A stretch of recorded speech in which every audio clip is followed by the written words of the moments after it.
we managed to both get light blue shirts. Yep. You would think we tried to do this, but we really just go into our rooms, grab a shirt, and show up.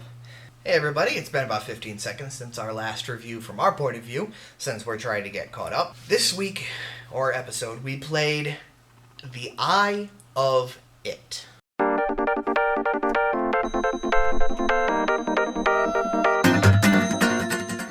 This game really reminded me of Thomas Was Alone.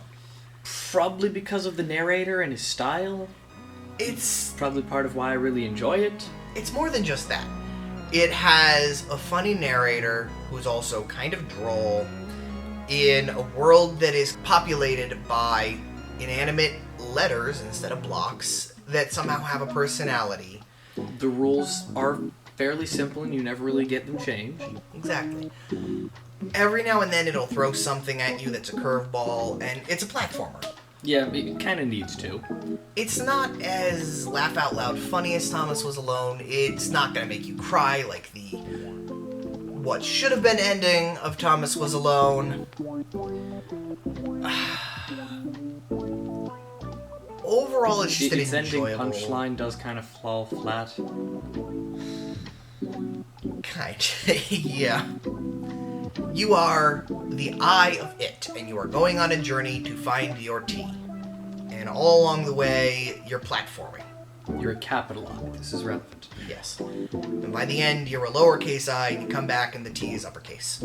You didn't put up a spoiler warning. But it's all of the weird stuff that happens along the way, and all the sudden twists and turns. And the beautiful noise you make expanding and contracting. It's that noise too where you flip it over and it goes... Nothing about the game is not enjoyable. The narrator is fun and dry and just enough to be witty, but not enough to be laughed one out thing loud. in the game that's not that enjoyable.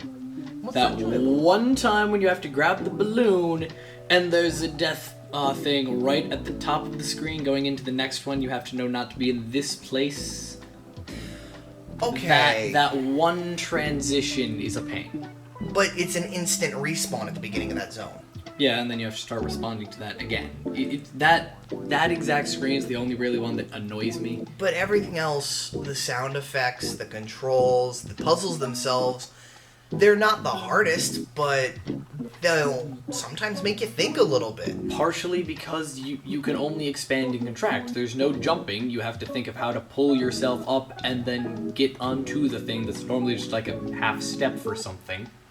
So I know we're not as glowing as this usually, but there's no real faults with the Eye of It. If it cost money, I might say that it had faults, but for a free Flash game that you can play in less than half an hour, it's as long as it needed to be. It could have been a little bit funnier, but it gave up that funniness for a more, not dry wit, but dryness about it, that equally just resonates perfectly with the game that it is.